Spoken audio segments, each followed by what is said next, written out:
What's up, Silver and Black Nation? This is the Bat Fry, Kenny Fry here with the Silver and Black Lair, LA Kings edition. Coming up on this episode of the Silver and Black Lair, we'll be talking LA Kings players' exit interviews, the return of Rob Blake as the general manager, the 1-3-1. We'll talk a little bit about that, and where I think the Kings' priorities should lie this offseason. Then we'll go ahead and take a look at the Stanley Cup playoffs and my predictions for the remaining teams that are left, and who I think will win the Stanley Cup playoffs, the Stanley Cup championship.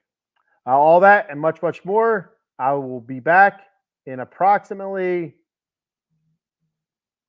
40 seconds.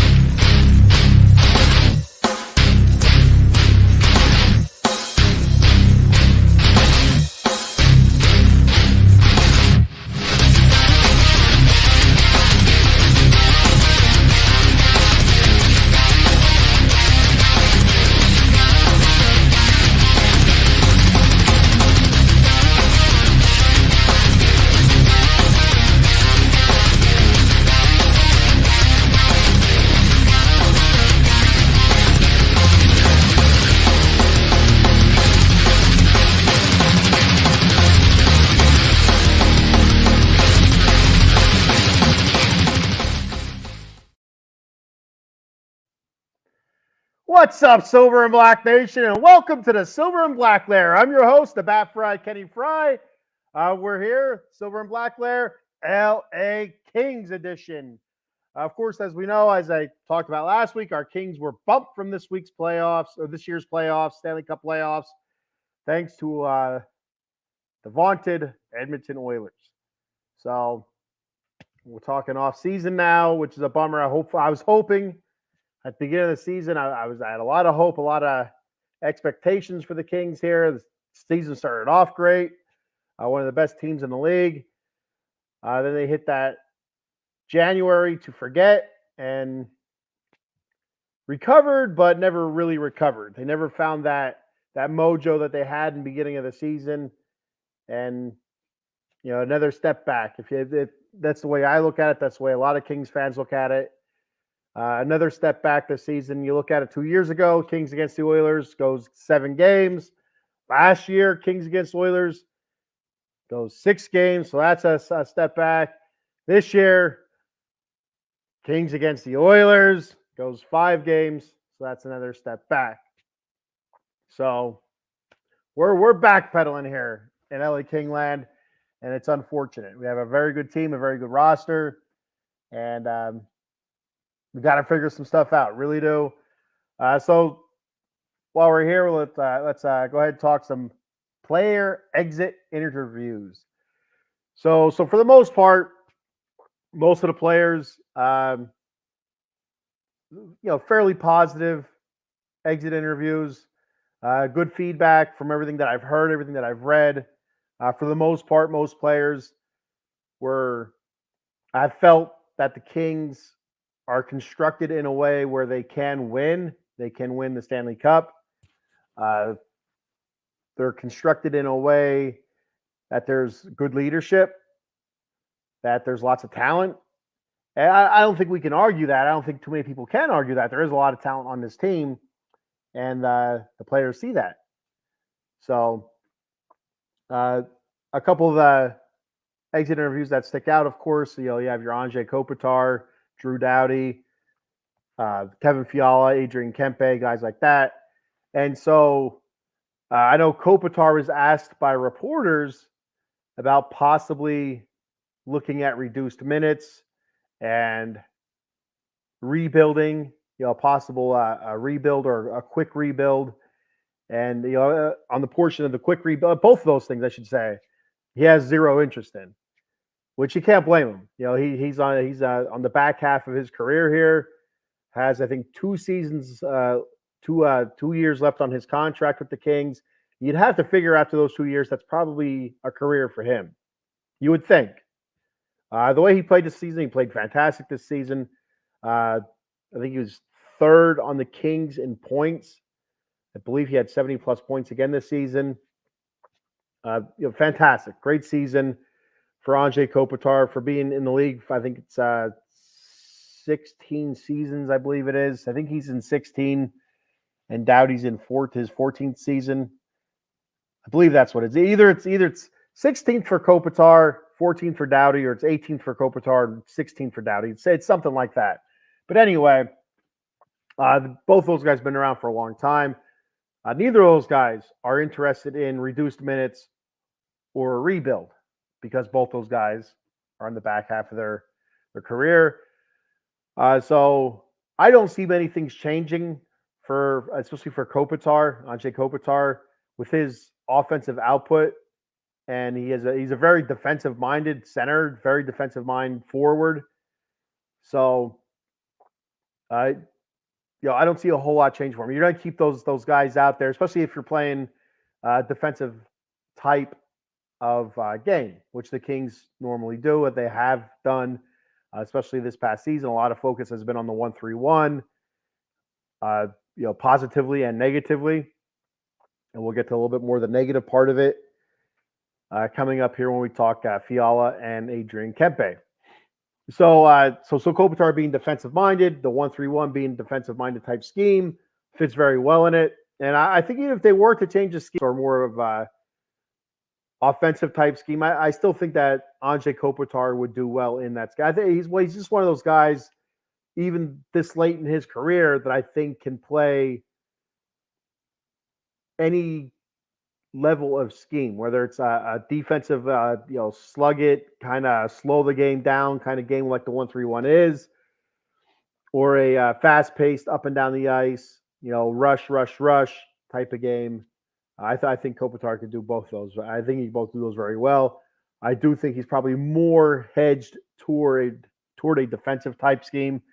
But we'll see what happens. We'll kind of coach the Kings hire, and we'll kind of scheme that coach would bring in. If they stick with Hiller, does Hiller stick with the 1-3-1? Does he change it up some? I would imagine he changes it up some. I don't know if they do keep Hiller. I would imagine he switches it up some to kind of make it a little bit more fresh, especially for the younger guys. You'd have to figure the younger guys want to do something a little bit more exciting, something a little bit more interesting than a slow-paced, molasses type scheme that worked for the Kings. Absolutely worked for the Kings. This past season, they were, I think, the top, in the top three or four of goals against. They didn't allow many goals because of a very good defensive scheme, and but offensively, middle of the pack. Beginning of the season, they played very, very well offensively, but for some reason, when we hit January, it was like hitting a brick wall.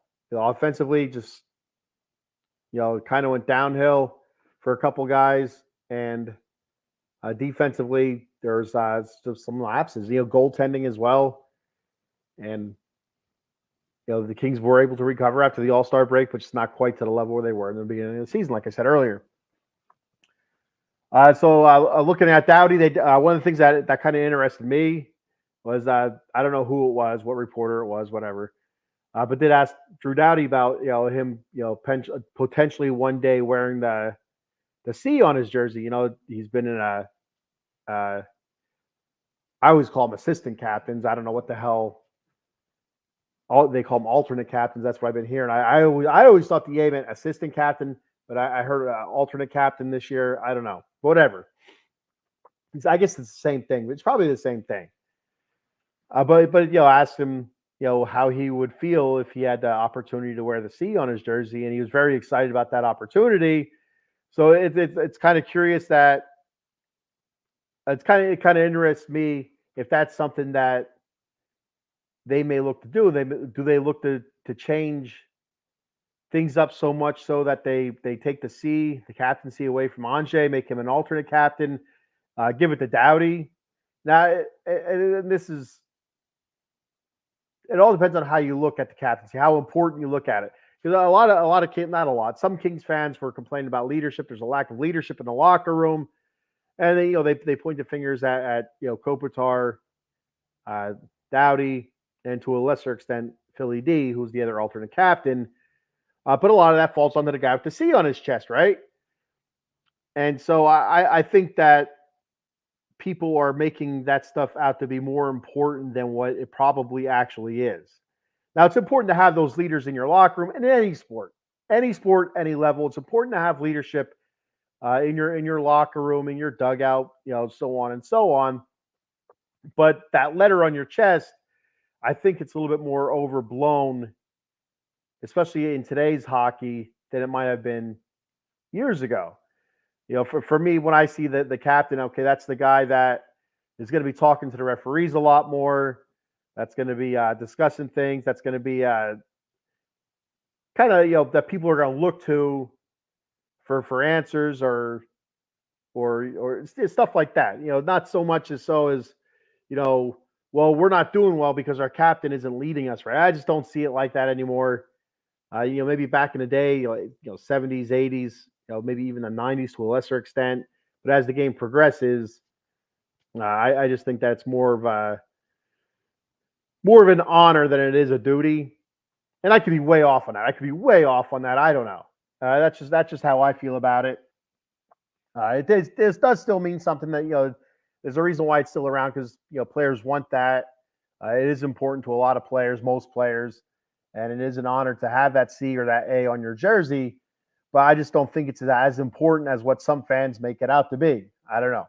That's my opinion. I got a comment here from Eileen. What's up, Eileen? She says, "Good morning."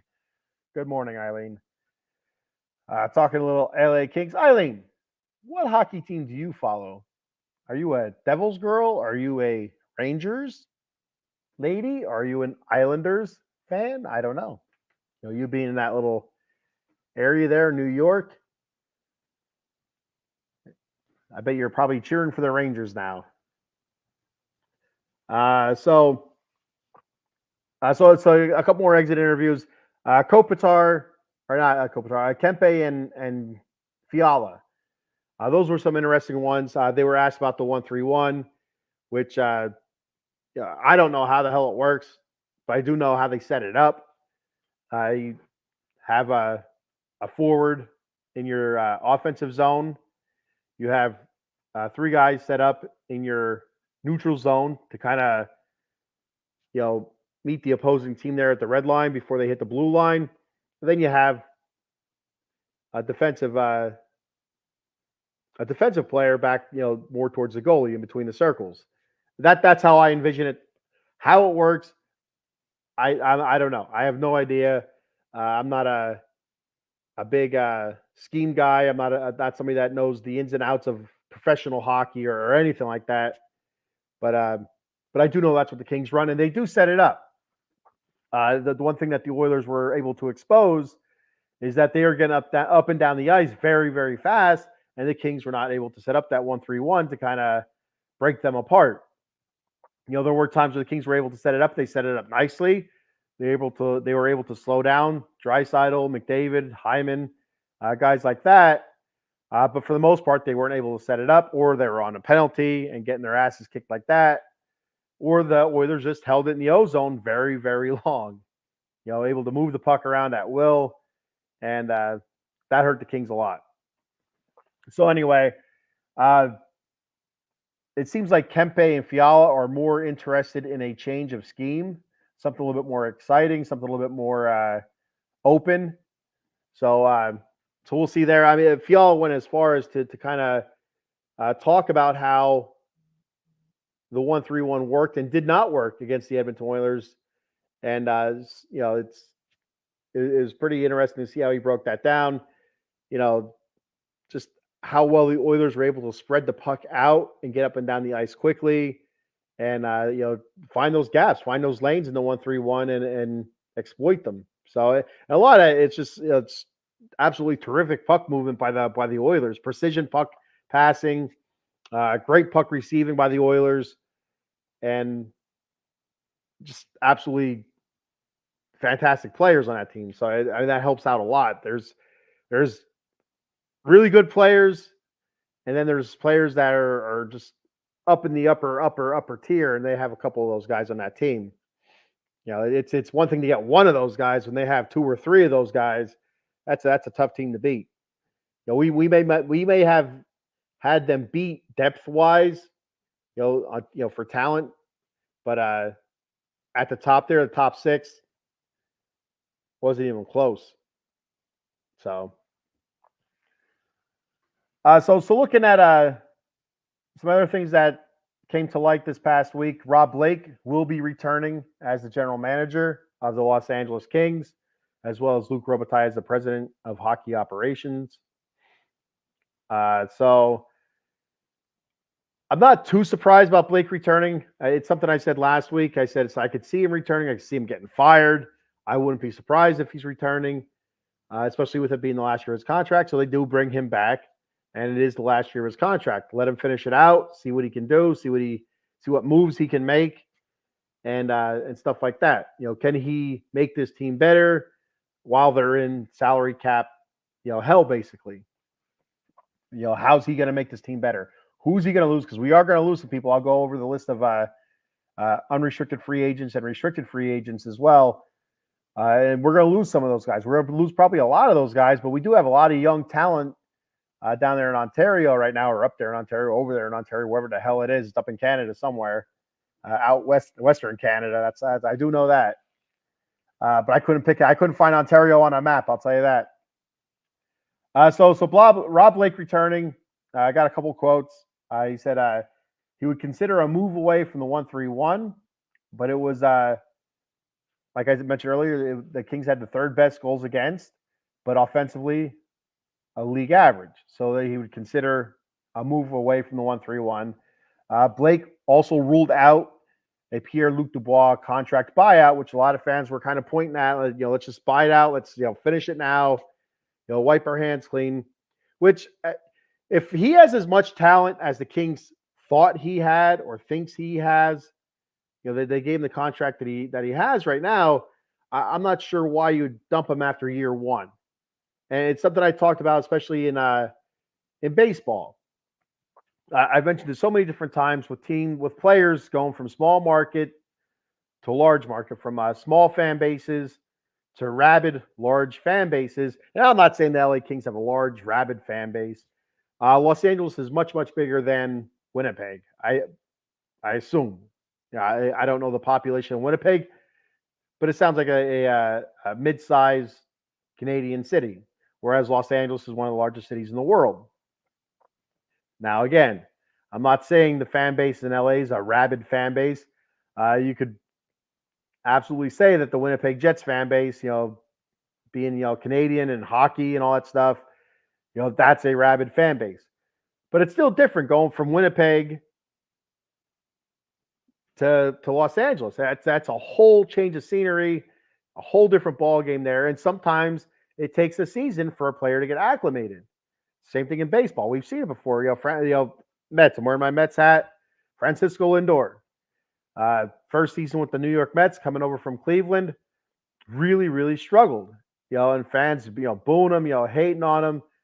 And, it took him that season to get acclimated, to get used to his surroundings and, the New York, lifestyle and all that other stuff, the media and stuff.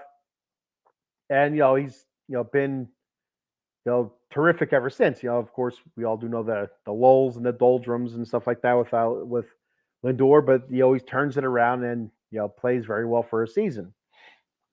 So sometimes it takes a season, and also sometimes it takes a scheme change. Maybe this wasn't the right fit for him. So what if the Kings come out and change the scheme, or put him in a line that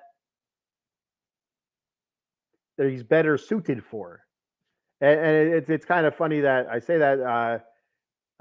Jim Fox, LA Kings, former LA Kings player, LA Kings TV analyst, and stuff like that.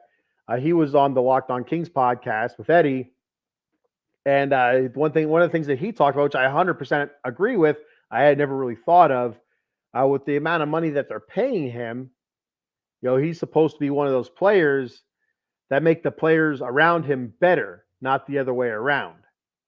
So, which I 100% agree. There's no reason, because a lot of the finger pointing towards PLD's downfall this year was, look at the line that he's on. He's on with LaFerriere. He's on with who else was he on with? LaFerriere. Oh crap! I can't think of the guy's name right now. I'm drawing a blank. Jared Anderson Dolan. Occasionally Anderson Dolan he was on there with. Before he was let go and picked up off waivers. But yeah, it just PLD is supposed to be like a top one or two center, first line, second line type center, and he's down in the third line with some other third line type players, or the fourth line by the end of the season with fourth line type players, not your top six, but more of your bottom guys. But like Foxy said, he's the type of player it's supposed to be, with the money that he's being paid, that is able to lift up the guys around him, make them better, and not need better players around him to make him better, if that makes any sense. So, I do think next season, if there is a scheme change, I would expect Pierre-Luc Dubois to be probably centering the second line. And depending, because there's going to be a shakeup with the nice line with Arvidsson, Denault, and Trevor Moore, especially with Arvidsson being up for contract.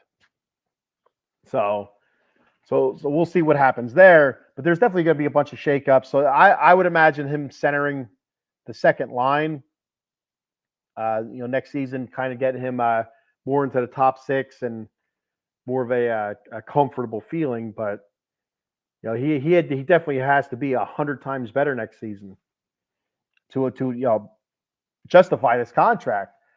So that the Kings the buyout would have been so right now his contract is 8 years, $68 million.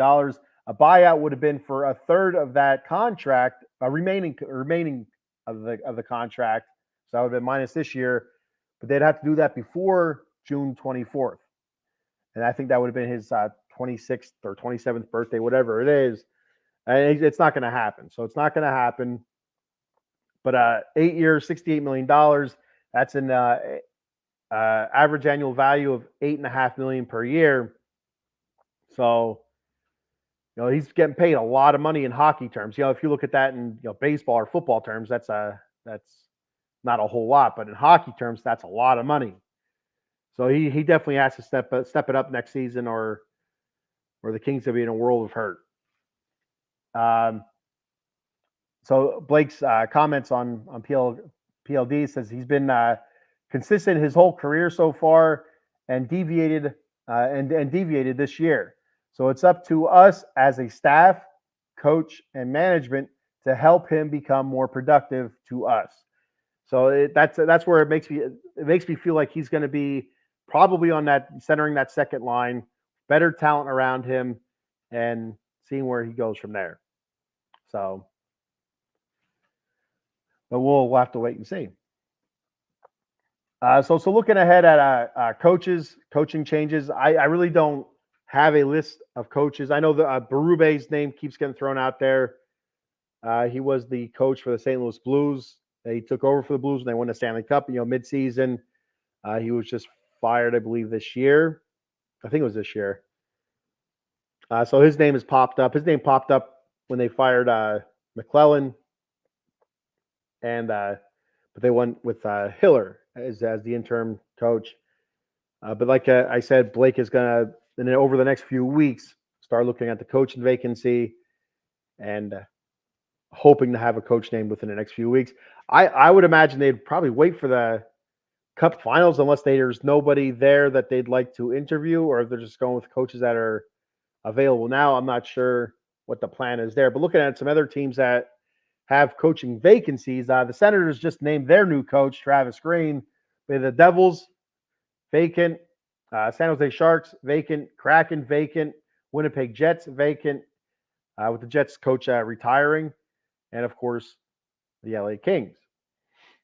So you have to wonder if, our boy Todd McClellan, if he finds his way onto one of those teams, coaching one of those teams. That remains to be seen. But so you'd have to imagine Jim Hiller will get an interview. Blake will talk to him and see what his plans are for the 1-3-1, any other schemes and stuff like that. So, and Eileen says, I see Leafs coach got fired. I heard that he was going to get fired, that they were looking at it. I know the fans were definitely calling for his head. But I didn't see it officially yet, unless it just came. Did that just come through, Eileen? I don't know where I put my cellular phone to take a look at it. I thought I had it right there. I don't know where the hell. Oh, it's all over here. So so you're saying that just came through. Yep, it says Maple Leafs fire coach Sheldon Keefe after first round playoff exit in past 4 seasons. You want to talk about misery? Those Maple Leafs, man. It's been a rough. I don't know when the last time they won the Cup was. A rough 80 years. It's been a long time for the Leafs. If they even ever won, I assume they won the Cup. I think they were one of the original teams, the original 6. I could be wrong with that. I think it was the Blackhawks. I think it was the Blackhawks. Was it the Rangers, Leafs, Blackhawks, Rangers, Leafs, Red Wings? Was it the Canadians? And Blackhawks. So we got the Leafs, Canadians, Blackhawks, Rangers, Red Wings. I'm missing somebody. I feel like it's another Canadian team, but I cannot think of another Canadian team. I'm not sure. Blackhawks, Rangers. I don't think it was the Bruins. Maybe it was the Bruins. So maybe it was 2 Canadian and 4 American. I don't know. Anyway, it doesn't matter. I'm wasting time here. So looking forward for Rob Blake, what I think he needs to focus on this offseason. I mentioned this last week. I'll mention it again. He needs to focus on re-signing Quentin Byfield to long-term contract. That's number one. That's number one. Number 2, fix the goalie situation, whether that's in-house or looking other places. I mean, I don't know what goalies are going to be available. For some reason, I feel like Linus Ullmark from Boston. For some reason, I feel like he might be a free agent next season, but I could be wrong about that. Thought I heard that. There was somebody else. I can't think of who the hell it was now.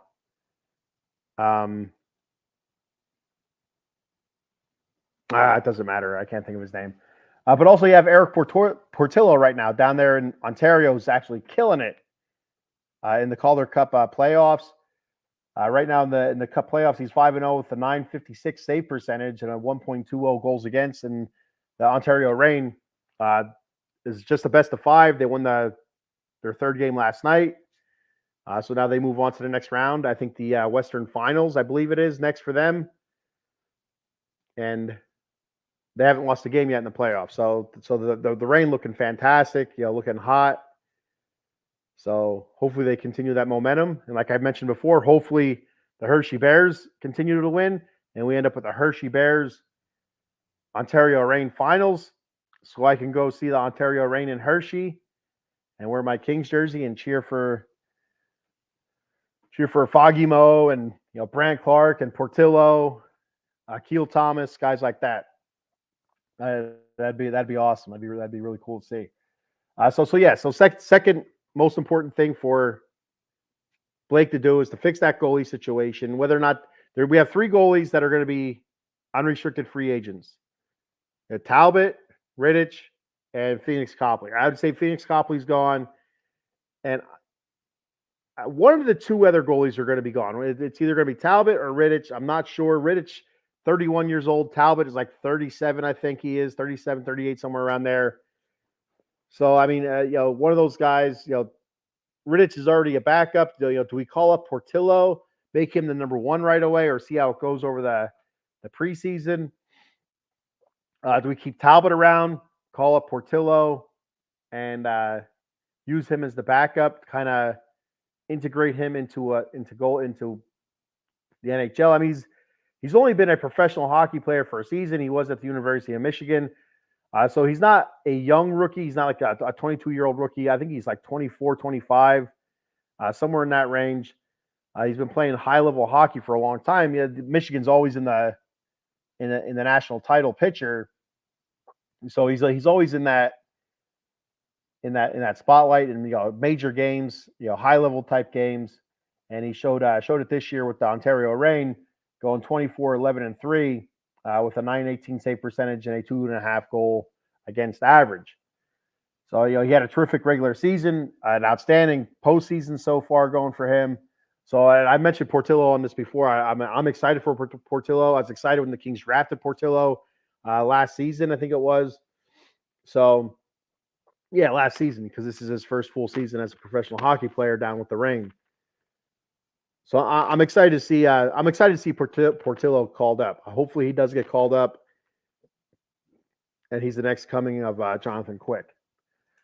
So like I said, I'm going to go ahead and go over the Kings unrestricted free agents again, and the restricted free agents, and who I think is going to be back, who I don't think is going to be back.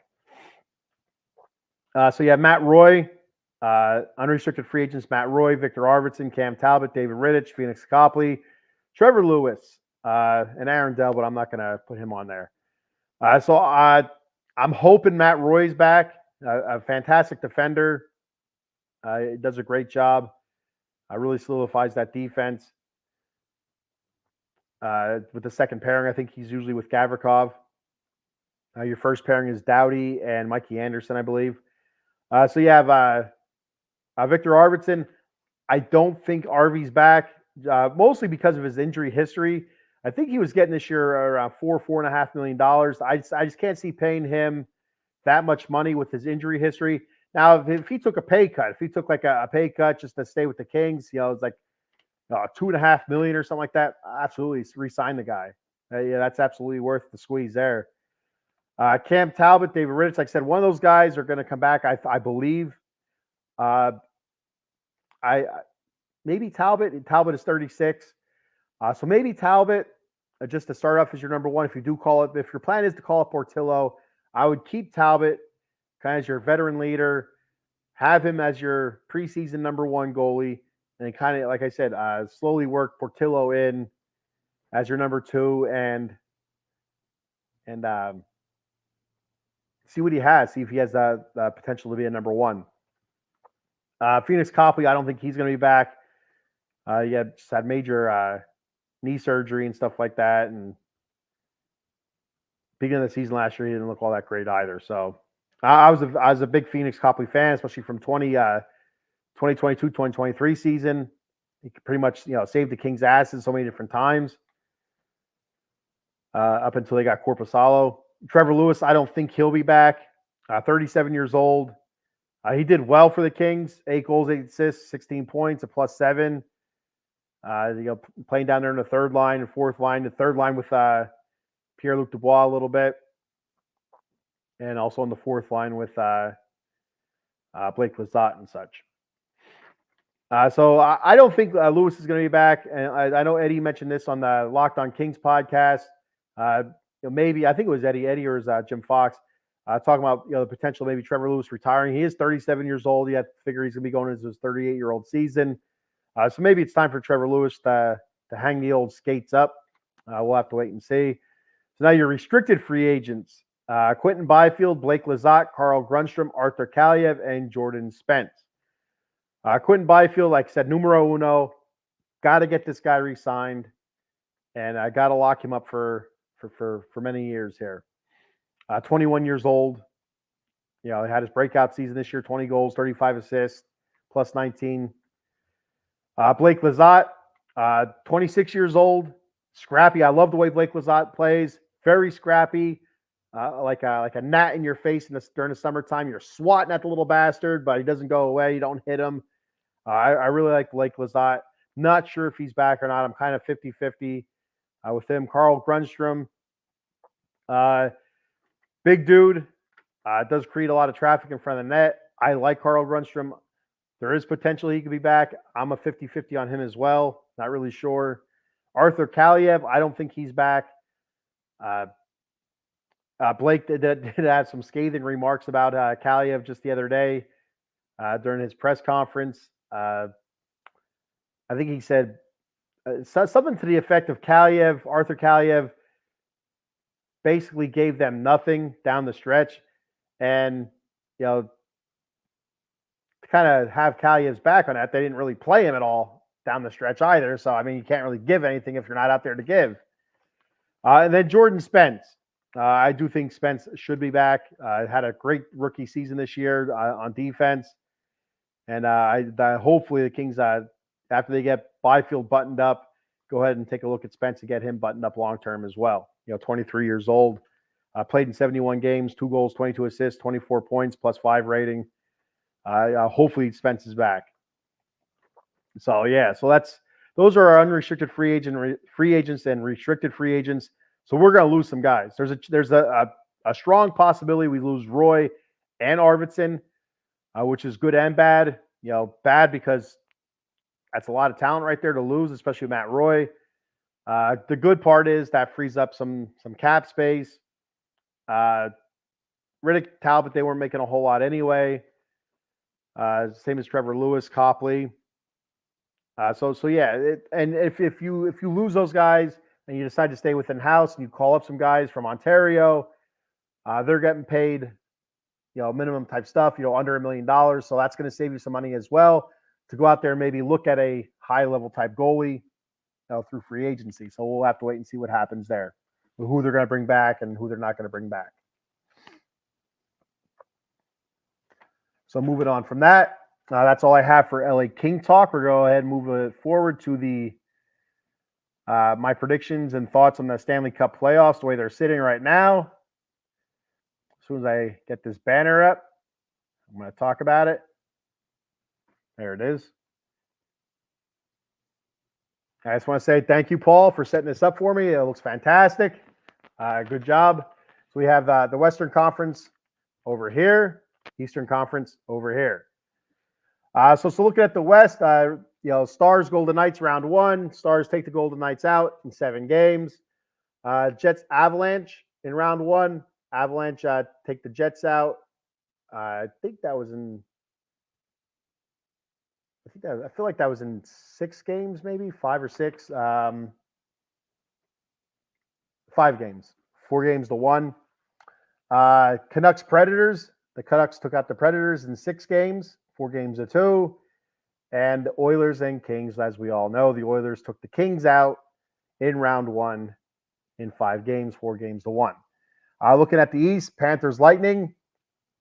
The Panthers took the Lightning out in 5 games, 4 games to 1. Bruins, Maple Leafs, that went 7 games. Fantastic series, really was. I really like Toronto's roster. I do. And I know last year I picked them to go to the Cup Finals. This year, I said I could see them making a run, but again, first round exit. Bye-bye, coach. There it is. So the Bruins move on, though. After they shit the bed last year, after setting records for points and wins, whatever, They shit the bed last year, losing in round 1 to the Florida Panthers in 7 games. This year, round 1, they go 7 games again, but are able to come out on the positive end of it and advance on to the second round. Looking at the Rangers Capitals, Rangers swept the Capitals 4-0. And the Hurricanes and the Islanders, the old Islanders, Hurricanes were able to beat the Islanders in 4-1. Now, not too many surprises there. I expected the Stars to take out the Golden Knights. It was a much better series than I thought it was going to be. 7 games. I felt like the Stars were the best team in the West. Now, them and Avalanche, I feel like are pretty close. Then again, the Oilers, I don't know. I don't know who the best in the West is. I thought it was Dallas going into the playoffs. The Oilers played so well in round 1 against the Kings that it kind of makes you think. You're like, maybe not. But I could absolutely see us with a Stars Oilers Western Conference Finals, 100%. So looking at that series, well, actually, I'm going to start out east. Yeah, let me finish my thought first with the surprises there. There's no surprises there. Avalanche over the Jets. I wasn't surprised by that Avalanche. Very good team. Canucks over the Predators. I think if the Canucks would have played the Predators like 3 weeks before the season ended, the Predators were super hot, really, really hot. One of the hottest teams in the league. And they were playing outstanding physical hockey. I think if the Canucks would have played the Predators then, it might have been a different story. But they played the Predators. They cooled off, and they weren't playing as well as they were back in, I think it was probably late March, early April, somewhere around that time frame. So I think the Canucks were very fortunate. So I wasn't surprised that the Canucks won. Oilers over the Kings. I was bummed the Oilers won, but I'm not really surprised. Panthers over Lightning. I wasn't surprised there either. Panthers had a great season. Bruins over the Maple Leafs. Like I said, I thought the Maple Leafs can go on a run, but I wasn't surprised the Bruins won. Rangers, best team in the league. I'm not surprised they beat the Capitals, who kind of squeaked in. And the Hurricanes over the Islanders. Not surprised by that either, as Islanders kind of squeaked in as well. So moving on, let's talk about the East here. Panthers, Bruins. So game 1 goes to the Bruins, 5-1. Game 2 goes to the Panthers, 6-1. So looking at game 2, which was last night, I didn't see any of game 2. I was watching a lot of highlights because there's a lot of fights. There's like 130 or 160 penalty minutes handed out in the third period alone. That was awesome. This series moving forward is going to be testy. It's going to be nasty, and you gotta love playoff hockey because it's already high tension playoff hockey. Playoff hockey is very, very tense.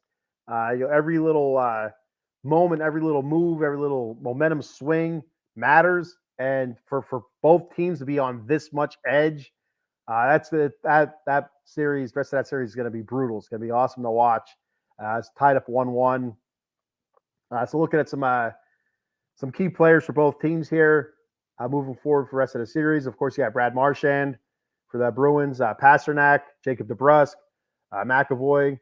Looking at your goalies, I guess they're going with Swayman for the foreseeable future here.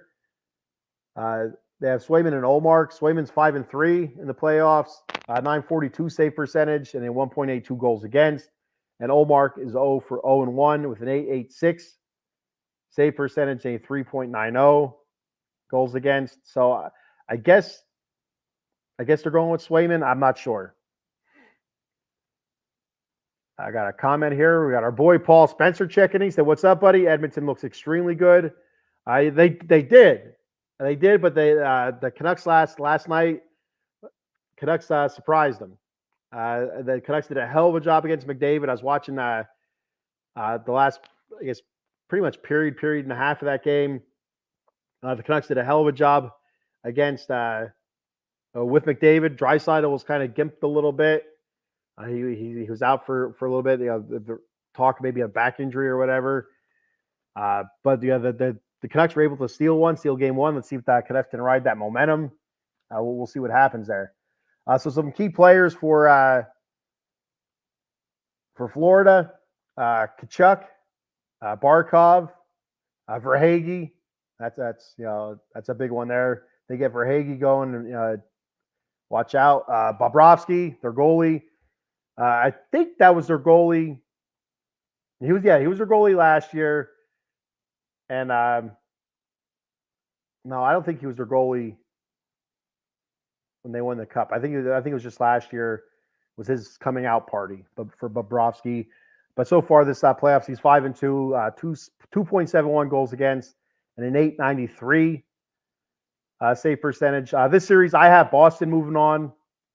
I have Boston beating Florida, moving on to the Eastern Conference Finals. So looking at the other bracket here, the other side of the Eastern Conference Finals or Eastern Conference playoffs, we have the Rangers and the Hurricanes. Game one went to the Rangers, 4-3. Game two went to the Rangers in double overtime, 4-3. And that was exciting. Our overtime was nonstop action, up and down the ice, opportunity after opportunity. I mean, just especially just watching the overtime. Like if you didn't watch the whole game, the first three periods, which I was able to catch bits and pieces of the first three periods, but I was able to watch the whole overtime. Both periods of overtime. It was like on your edge of the seat. Excitement. Like it's just up and down the ice, physicality, great goaltending, awesome saves, just missed chances, missed opportunities, and it was fantastic. It really was. It was on the edge of your seat. The fans were awesome. Just their reactions to missed chances or to their team almost scoring. Just the crowd reactions. It's unbelievable, absolutely unbelievable. Great game that was. Great overtimes. And so looking forward to the rest of this series. Rangers up 2-0. So some key players for the Rangers, of course, Zibanejad. He's having a terrific postseason so far. Trocheck as well. Panarin, Lafreniere. All four of those guys having a really good postseason so far. And of course, you can't forget the man between the pipes, Igor Shesterkin, having a terrific postseason. His backup is Jonathan Quick, of course. We all know Quickie as Kings fans.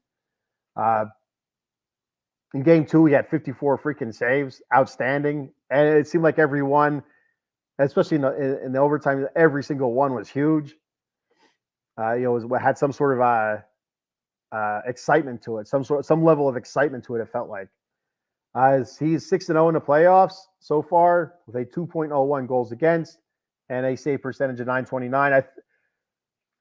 I'm not sure about this right now, what the exact number was. But I thought I heard he's up to 18 games right now in a row in the playoffs, allowing 3 goals or less. That's outstanding as a goalie. But I feel like it was 18. I could be wrong. That might be a little high. But I felt like I heard 18. So look at that for some key players for the Hurricanes. You have Aho. He's been a Hurricane for a while now. Seth Jarvis. He's having a really good postseason as well.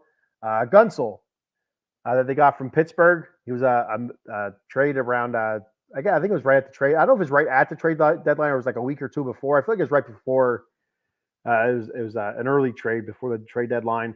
I do know that some of those players were pissed in Pittsburgh.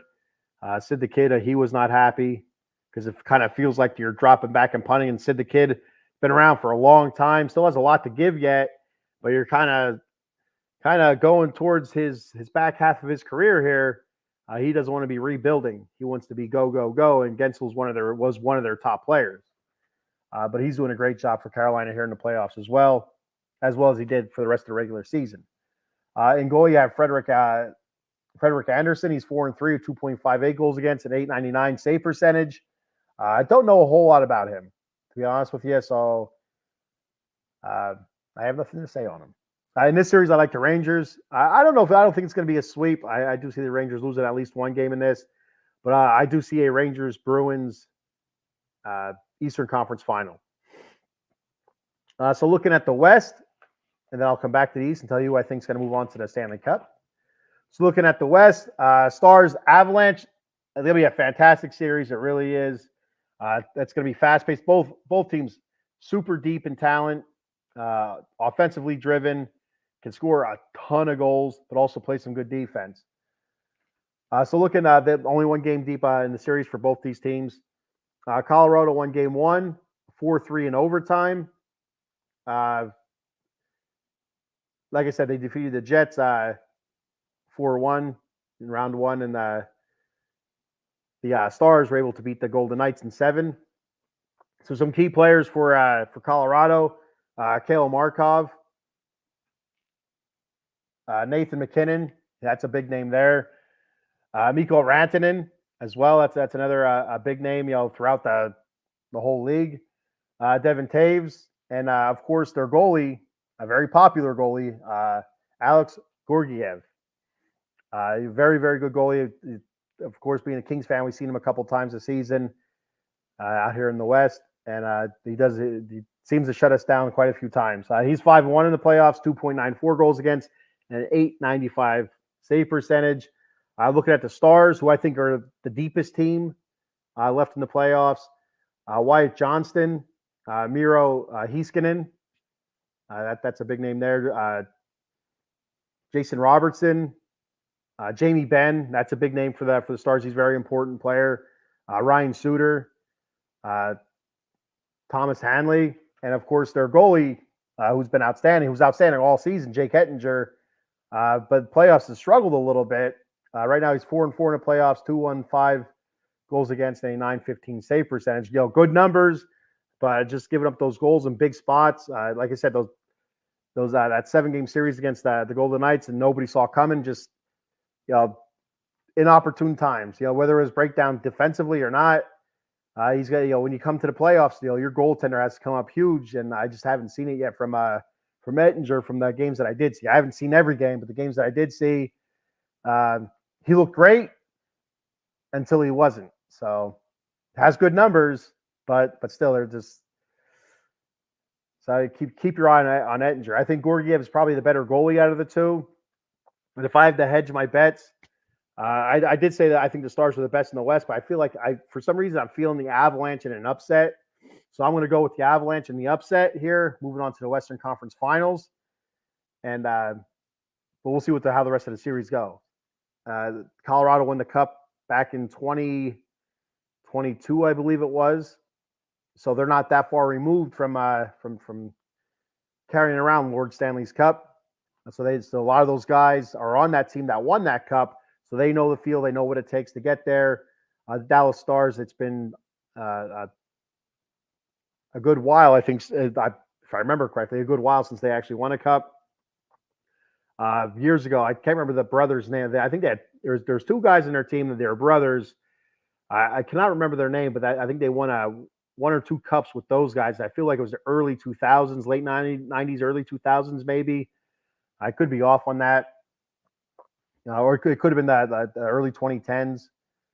But I do know they do have a couple cups, but I don't think there's anybody on that team that was a part of those teams. I feel like it's too long ago. So like I said, I have Colorado moving on. So we look ahead at Edmonton and Vancouver. Like I said, last night's game, a bit of a shocker. I think Edmonton got up early. They were up 2-0 in the first. Vancouver scored a late goal in the first period, made 2-1, carried that momentum over to the second period. Vancouver looked good in the second period, in the beginning of it. First half of that second period, up and down the ice, scoring chances. I give credit to Stuart Skinner. Again, he was looking very good, very sharp in net for Edmonton for a little while there. Then the Oilers turn on their offensive magic there, scored 2 goals, made a 4-1. And I thought that was it. I'm like, game over. Maybe Vancouver gets another goal, but that's about it. They're not gonna sniff the Oilers now. The Oilers are too good to allow that team back in. Well, guess what? They allowed them back in. I think after 2 it was 4-2. I think the Canucks got 1 more in the second period. to cut that lead in half. Yeah, I remember correctly. And then in a 39-second frame, they're able to get 2 more goals to make it 4-4. Unbelievable sequence there. Or no, it was 2 goals to make it 5-4. I think it was. I think they scored earlier in the third, and then later on they got those two quick goals to make it 5-4. I think that's what it was. Man, I'm doubting myself now. I can't remember, but I feel like they got 2 goals in a 39-second period. I think that second one was the game winner, if I remember correctly. Now, I'm pretty sure. I'm doubting myself, but I didn't see it going that way. As soon as the Oilers were up 4-1, there's no way. But all credit to Vancouver. I feel like Vancouver's a soft team, and the Kings. I think the Kings were undefeated against Vancouver this year. They really exposed Vancouver. I was hoping they'd play Vancouver in the playoffs, but just didn't go that way. So let me look that up here real quick while I'm scrolling through. It says Canucks 2 goals in 39 seconds in the third. Now, yeah, so that second goal in that 39-second time frame gave them the game winner. So they're down 4-1 in the second. They get that second goal in the second period, but then those 3 in the third period, outstanding. Great job by Vancouver. Edmonton's still going to win this series in my mind. So some key players here for the Oilers. Connor McDavid, of course. You can't say enough great things about Connor McDavid. He's outstanding. He's the best player in hockey, hands down. Zach Hyman has been outstanding in the playoffs. I mean, it helps that you have McDavid and Draisaitl tossing you the puck, but Hyman's been absolutely outstanding in the playoffs. I think he leads all players in goals scored in the playoffs. I could be wrong about that. Kind of pushing his way towards a Stanley Cup MVP. Draisaitl, like I said about his injury, we'll see what happens there. He did come back in the game, but it was out for quite a while. Evan Bouchard, he's having an outstanding playoff run here. Nugent Hopkins, Evander Kane, Darnell Nurse, a couple of tough defensemen there. And, of course, Stuart Skinner, up and down goalie for the Oilers. He's 4-2 in the playoffs, 3.01 goals against, the .893 save percentage. Like I said, Skinner's up and down. There's times he looks great, and there's times he doesn't look all that great. And you got both of those Skinners against the Canucks. But like I said, I do think the Oilers do advance, and they'll play the Avalanche in the Western Conference Finals. I think the Oilers win that, and they go to the Stanley Cup Finals. And I think the Rangers will beat the Bruins in the Eastern Conference Final, and they'll meet the Oilers in the Stanley Cup Finals. And I think your Stanley Cup champions will be the New York Rangers, just mostly because of depth and goaltending. Depth and goaltending, top to bottom, that roster is so much better than pretty much everybody else right now in the playoffs. It's pretty close with the Rangers, Avalanche, and Stars. I think those 3 teams have the deepest teams talent-wise. In my opinion, anyway, I take it for what it is. And so I think the Rangers, if the Rangers and Oilers meet up in the Stanley Cup Finals, I think the Rangers take it, just top to bottom, the better team, and their goaltenders head and shoulders better than what the Oilers have between the pipes. So that's what I have Stanley Cup wise. Let me know your thoughts. Let me know your opinions on the Stanley Cup playoffs. Who do you think is going to go to the finals? Who do you think is going to take home the cup this year, carry the cup around the rink? Paul says Bruins Panthers was like a UFC fight. The last 4 minutes, penalties galore. Yeah, so I wanted to touch on that. I did for a second there, but I wanted to talk about part of that. But yeah, I think Paul, I seen it was something like 100 and I don't know if it was 130 or 160 or it was 136, but it was over 100 penalty minutes given out in the third period there, all because of all those melees and stuff like that. It was unbelievable. The one that kind of got under my skin a little bit was the fight between who was it? It was Pasternak and Kachuk. Kachuk from Florida, and Pasternak or Pasta they call him from Boston. So those two guys, they were talking in the middle of the ice. I guess the referee was talking to them maybe about the way things were going. Say, hey guys, settle it down. It's 6-1. Just ease into it here. Let's get out of here, all in one piece, or whatever the referee's saying to them. But those guys are chirping at each other, and they, I don't know who initiated what. I think the original report was that Pasternak said something to Kachuk, or no, I think it was Kachuk said something to Pasternak. Hey, you want to go? You want to fight? And Pasternak said, yeah, let's go, let's do this. And so the next time they're out there, they're going to drop gloves. And you've seen Kachuk say something to his coach saying, I'm going after Pasta. And, he's yelling over at him. He's a Pasta, we're going. And, I don't know, they had to ask their coach's permission to fight. But anyway, Pasternak said something to his coach. And, his coach said, are you going to do it? And he said, yeah. He goes, all right. He goes, go do it. And, both those guys, as soon as they got on the ice, gloves went down right away. And I don't know how much of a fighter Pasternak is, to be honest with you. He kind of looked like wet pasta out there, kind of just flailing, swinging arms wherever. Kachuk kind of swung him around a little bit. But here's where I have the problem. The punches were thrown. That's part of the hockey fight. That's all good stuff. Both guys are upright. But when Pasternak went down, Kachuk was on top, and he hit him like 3 or 4. He did like Paul said that with the UFC comment here. It was it was like a ground and pound. Kachuk was on top, and he landed like 2 or 3 really good shots from the top position, and that really pissed Pasternak off. He went back at Kachuk, tried to land a punch. I don't think it landed, or if it did, it hit him in the shoulder or the back or whatever. But that was the only problem I have, and I think like I said, going forward, this is going to be an outstanding series to watch, just because it's going to be like that every game.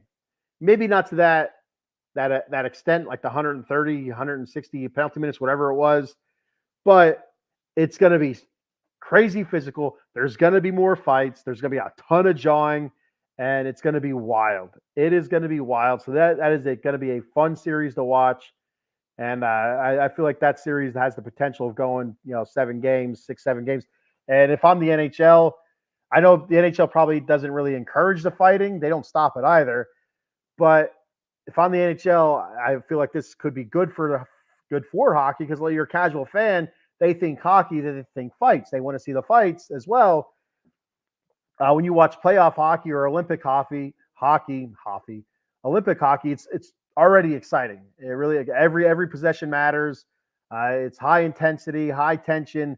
Playoff hockey is absolutely outstanding. And like I said, Olympic hockey is the same exact way.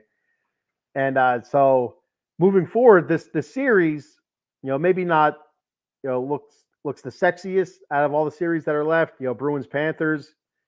But Bruins, that's a big name team. The Panthers, down in Florida, kind of tucked away a little bit, maybe not so much. Even though they were in the finals last year.